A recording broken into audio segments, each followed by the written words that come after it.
Bonjour à tous. Bienvenue au bulletin d'information à Top News. Au sommaire. L'OMS obtient le feu vert de Damas pour livrer des médicaments à Alep.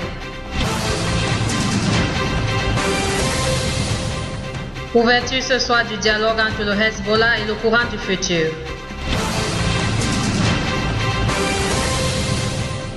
L'Ukraine renonce au statut de pays non aligné pour se rapprocher de l'OTAN.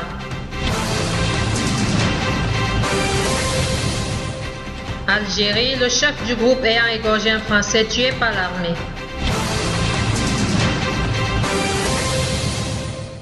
Mesdames et messieurs, voici les détails. Damas a donné son feu vert à la livraison de matériel médical et de médicaments aux zones d'Alep ainsi que dans 2 autres zones près de la capitale, a annoncé lundi l'Organisation mondiale de la santé. Nous avons reçu toutes les lettres d'autorisation. Nous sommes prêts à déclarer à l'AFP la représentante de cette agence de l'ONU en Syrie, Elisabeth Hoff. Ces autorisations sont un grand pas en avant, a-t-elle estimé, tout en mettant l'accent sur le fait que la livraison dépendait encore de la situation sécuritaire. La Syrie, président, gouvernement et peuple, a félicité la Tunisie pour le succès de l'échéance électorale, émettant l'espoir que ces élections constituent un pas important pour que la Tunisie reprenne son rôle efficace qui est dans l'intérêt des questions nationales. Selon une source officielle au ministère des Affaires étrangères et des expatriés, Damas espère que ces élections seront un pas important pour le rétablissement de la stabilité en Tunisie. Des terroristes du groupe État islamique Daesh ont commis un massacre à l'encontre de 6 civils dans la localité de Spekan, dans la banlieue est de Deir ez-Zor. Selon l'agence officielle Sana, des sources civiles dans la localité ont affirmé que Daesh a tué de façon croisée 6 civils près du rond-point de Tayara à l'entrée de la dite localité après les avoir enlevés il y a 3 jours. Le président russe Vladimir Poutine a signé un décret stipulant la nomination d'Alexandre Kishaka comme ambassadeur plénipotentiaire de Russie en Syrie. Le site web des nouvelles officielles en Russie a fait savoir que le président russe avait signé le décret hier. Liban. Ce soir à 18 h, la première réunion entre les représentants des 2 partis se tiendra à Haï El-Tineh en présence du président de la Chambre Nabi Berri qui parraine, comme on le sait, ce dialogue bilatéral. Le courant du futur sera représenté par le ministre de l'Intérieur Nohat Machnouk, le député Sameh Jir et M. Nader Hariri, conseiller du chef du parti Saïd Hariri. Le Hezbollah sera représenté à son tour par le ministre de l'Industrie Hussein Haj Hassan, le député Hassan Fadlallah et Haj Hussan Khalil, adjoint politique du secrétaire général du Hezbollah, Saïd Hassan Nasrallah. C'est le ministre des Finances Ali Hassan Khalil qui représentera M. Berri à la réunion. Ce dernier doit ouvrir solennellement le dialogue par une allocution au cours de laquelle il doit mettre l'accent sur l'importance de ces retrouvailles et sur l'impact positif que le dialogue pourrait avoir sur le pays.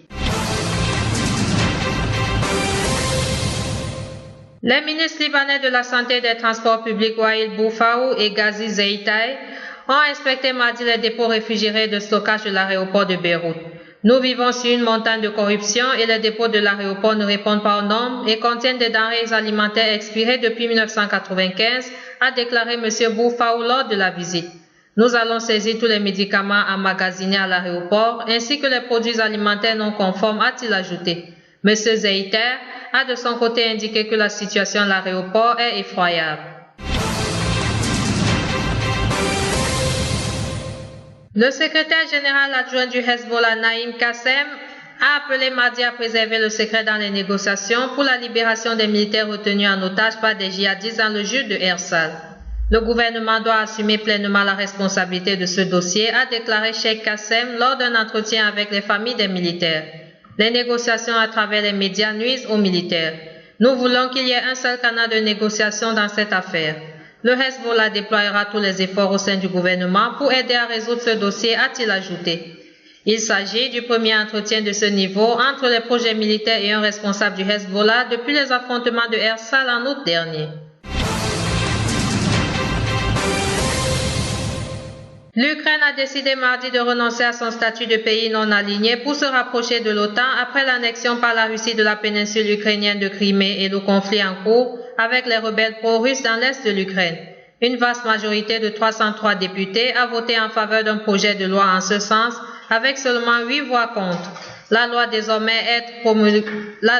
être désormais promulguée par le président Petro Porochenko. Par ailleurs, la décision de l'Union de l'Ukraine de renoncer au statut de pays non aligné, qui représente un pas supplémentaire vers une adhésion à l'OTAN, est contre-productive et n'aboutira qu'à exacerber le climat de confrontation, a déclaré mardi le ministre russe des Affaires étrangères. La loi votée par le Parlement ukrainien est absolument contre-productive.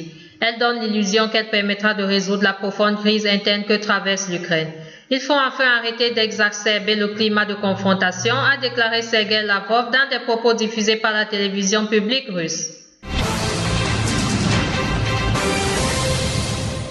Enfin, l'armée algérienne a abattu à l'est d'Alger le chef du groupe djihadiste Jung al-Khilafa, qui a revendiqué en septembre l'enlèvement suivi de l'exécution du touriste français Hervé Gourdel, a affirmé mardi la chaîne Naha TV.